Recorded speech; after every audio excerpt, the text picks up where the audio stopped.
4, vamos para a Ucrânia. Vamos para a Ucrânia. O confronto entre Rússia e Ucrânia, lógico que os Estados Unidos estão também, né? É aquela mão do gato, né? É a mão do gato.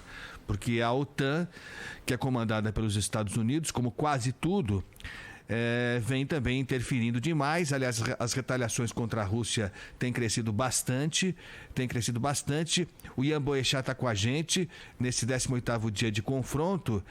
Mas eu não sei, Ian, você que acompanha isso há tanto tempo, tem experiência, mas ontem, nas últimas horas, parece que houve alguma coisa parecida com uma sinalização de tentativa de aproximação entre o presidente da Ucrânia e da Rússia. Parece que alguns pontos começam a ser alinhavados, ou estou sendo otimista demais, hein, Ian? Boa tarde para você.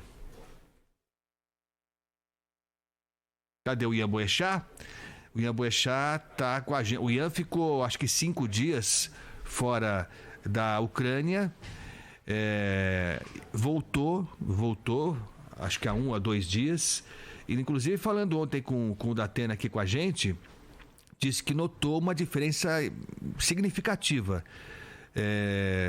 da cara, do aspecto da Ucrânia, desde que ele tinha deixado o país 5 dias antes. Ele falou que estava muito mais sinistro, mais sombrio o aspecto do país, com barricadas, com gente mais armada, com tropas mais preparadas, porque no início o próprio Ian mostrou que estava sendo uma ação quase de civis, né? Uma ação quase suicida em alguns casos, de civis ucranianos em nome da causa, em nome do patriotismo, que estavam tentando se organizar com aqueles coquetéis Molotov, aquelas barricadas improvisadas, enfim. Mas pelo que disse o Ian ontem aqui pro Datenão, a carinha, o aspecto já estava diferente na Ucrânia, dando a entender, inclusive, que o confronto mais duro no centro de Kiev, na capital da Ucrânia, parecia estar mais próximo de acontecer. E tende a ser isso mesmo, né? Porque com o passar dos dias, já estamos no 18º dia desse confronto, a coisa, se não for resolvida, se não houver um acordo, como foi, por exemplo, a criação dos corredores humanitários, né? Foi um avanço que não deu muito certo no final de semana, né? Não foi respeitado integralmente, houve cenas terríveis, dramáticas, de civis que estavam utilizando o corredor humanitário naquele horário, na brecha que foi combinada, mas que foram alvo de ataque, enfim.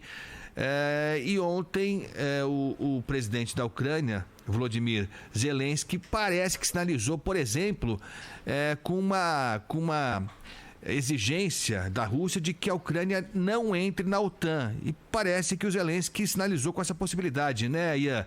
Boa tarde para você. Boa tarde. De fato, pela primeira vez ele deixou bastante claro que entrar na OTAN talvez não seja uma possibilidade agora. Zelensky ficou bastante decepcionado, digamos assim, com a falta de apoio efetivo dos países ocidentais nessa guerra.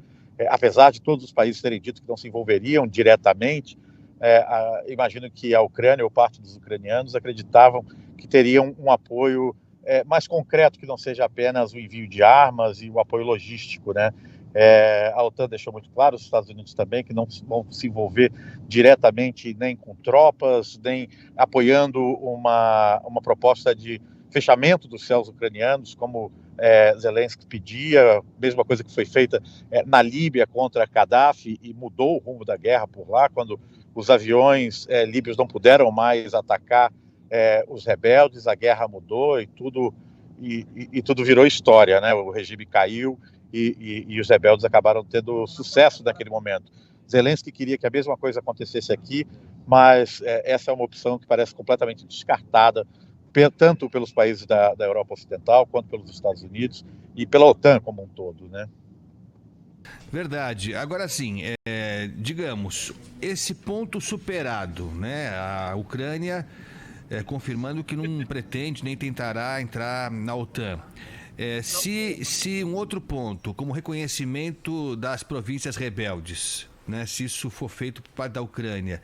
Talvez isso indique que um caminho do meio está sendo encontrado, porque a gente sabe que por mais poderoso, e é mesmo, Vladimir Putin, ele está sofrendo retaliações cada vez mais pesadas. Ontem houve o anúncio do presidente dos Estados Unidos da suspensão da compra de combustível e de gás. E isso vai fechando o cerco também do outro lado, né, Ian? Sem dúvida, a situação econômica na Rússia tem piorado a cada dia, o rublo tem despencado, né? E as pressões sobre Putin vêm crescendo internamente também, porque haverá, com a mais absoluta certeza, uma crise econômica no país por conta de todas essas sanções que talvez sejam bem maiores do que o presidente russo esperava, né? O fato de Zelensky ter sinalizado a possibilidade de ceder em alguns pontos pode sim levar as negociações para um caminho da paz, né? A gente vai ter que esperar para ver exatamente como isso vai acontecer, que tipo de apoio interno Zelensky também vai ter, já que há uma revolta muito grande na Ucrânia nesse momento, por conta dos ataques, principalmente contra civis. Mas sim, sem dúvida, algumas casas foram andadas aí nesse tabuleiro em direção a um acordo que possa significar o fim da guerra. Mas isso parece ainda estar bastante longe, né? Esse é só um começo de conversa. Sim.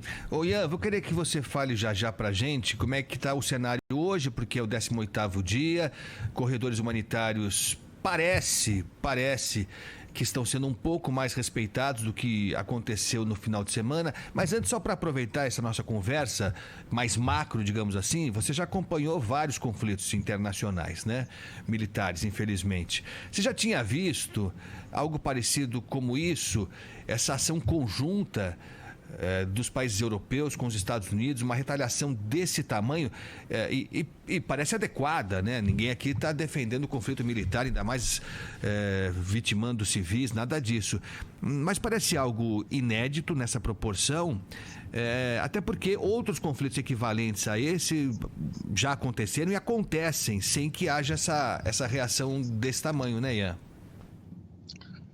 Olha, eu vou ter que parar de falar agora que eu estou chegando num posto de controle aqui e os documentos vão ser pedidos.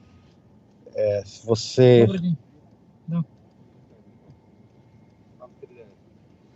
O Ian está conversando com a gente aqui. Vamos ver se a gente consegue. Vamos ouvir.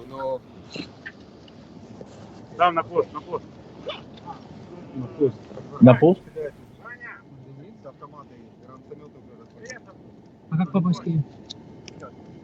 É o correspondente do Grupo Bandeirantes, que está na Ucrânia, o Ian Boechat, que está passando por um posto de fiscalização. Eles existem em todos os cantos. O Ian Boechat se caracteriza por um repórter que caminha mesmo, que circula pelas regiões mais delicadas, ainda mais numa situação como essa, e ele é alvo, como todos são, da abordagem dos militares. Vamos ver se a gente consegue entender. Não vamos entender, né? Ninguém espera aqui que a gente entenda. Mas era só pra gente perceber se a coisa é mais tranquila pelo tom da voz ou se um pouco mais tensa.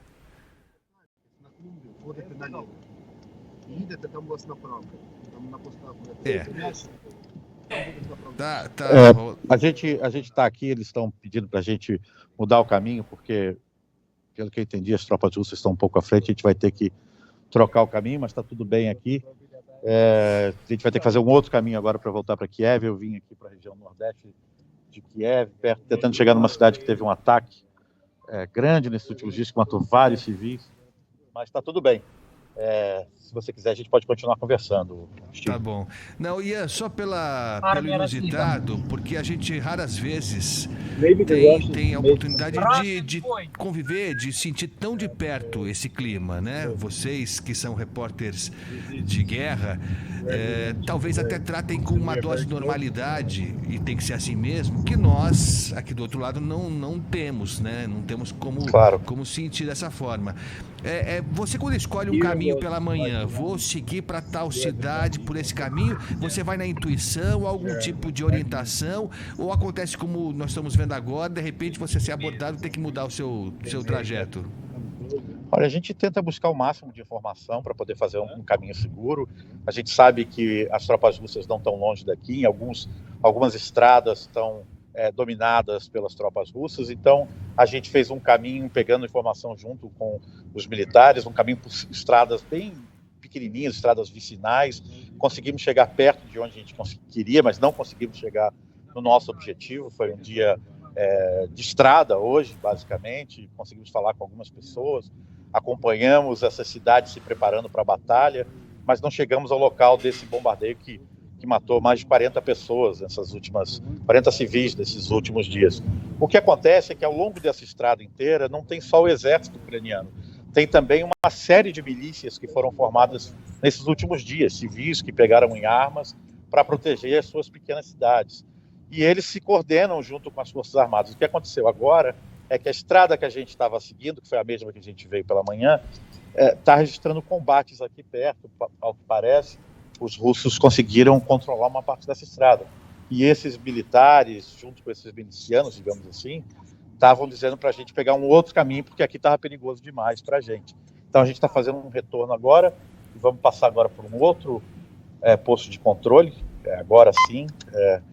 Acho que vai haver uma checagem de documentos. Isso aqui também parece ser um posto de controle de... Eu vou parar de falar um pouquinho agora, ok? Tá certo. Vamos ver. Você vê que não é fácil, hein? Hello, how are you? Эти дебилы уже подошли, да? А? Эти дебилы близко подошли. É o Ian Boechat, nosso correspondente na Ucrânia. O Ian ficou 5 dias fora da Ucrânia e voltou para acompanhar de perto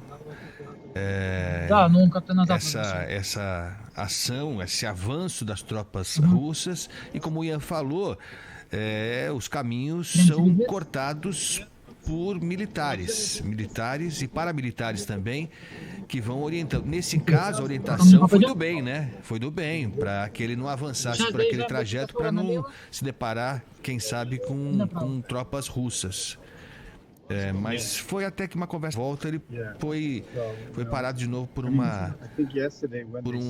um ponto de fiscalização de tropas ucranianas. Vamos sentir se vai rolar. Oi, Conseguiu, Ian? Consegui. Passamos aqui pelo posto de controle. Os soldados estavam dando informações para a gente da melhor maneira de voltar para Kiev, de voltar em segurança a Kiev. Tá tudo tranquilo aqui agora. Mas essa é uma rotina numa área de guerra, claro. O tempo todo acontece isso. E eles checam a gente. Alguns... Quando a gente encontra os soldados, é mais fácil de lidar, eles são mais experientes. Mas como tem muito civil armado e eles têm formado essas pequenas milícias, às vezes as coisas ficam um pouco tensas por conta da inexperiência desse pessoal em lidar com estrangeiro num lugar tão afastado, lidar com jornalistas, enfim. É natural, então é preciso ter calma para poder fazer com que as coisas caminhem com tranquilidade, né? Lógico. E eles identificam logo que é um jornalista e isso já facilita, imagino, né? Bom, aqui nessa região, como a gente está muito perto das forças russas, há muita desconfiança de que sejam sabotadores, espiões, pessoas tentam se infiltrar fingindo ser jornalistas, né? Vários colegas nossos já foram baleados, tanto por soldados russos, mas também como por esses civis ucranianos que agora pegaram em armas, né? Então é preciso ter muito cuidado, muita calma para que nenhum mal-entendido aconteça, né? Mas está tudo bem, a gente está bem agora, já saímos, tá tudo tranquilo. Essa foi uma fiscalização do bem, digamos, para evitar que o Ian entrasse numa área de risco. Agora, nada impede, vou bater na madeira aqui, Ian, que de repente vocês sejam abordados por tropas russas ou isso não, a uma distância? Olha, a gente espera que não. Eu espero que não. Pode acontecer, mas eu imagino que a gente esteja seguro, porque a gente está seguindo o caminho onde tem os pontos de controle. Mas a nossa expectativa é de que a gente não encontre nenhuma tropa russa no caminho. A gente estava a cerca de 5 quilômetros deles, no último checkpoint, que os soldados pediram para a gente voltar, porque não era possível avançar, porque o próximo checkpoint seria russo. Então a gente não quer encontrar as tropas russas numa situação como essa, em que a gente chega de carro com prensa. Estamos perdendo o contato com o Ian Boechat. Acho que o Ian não tá ouvindo mais a gente, mas que bom. Acompanhamos, olha, foi de tirar o fôlego. Não sei se para vocês, mas eu confesso que eu fiquei um pouco tenso. Mas o Ian, com a experiência dele, com a tranquilidade dele, resolveu tudo. Tá seguindo, imagino que para encerrar o dia dele, né? Depois de um dia extenuante, o Ian não sei se está com a gente ainda não, né? Não tá mais, então tá bom. Mas ficou a mensagem do Ian Boechat, tudo na paz, passou tranquilo, se identificou, deu tudo certo. Mais um dia de trabalho pro nosso, na Ucrânia, Ian Boechat. Que bom que deu tudo certo. 11h40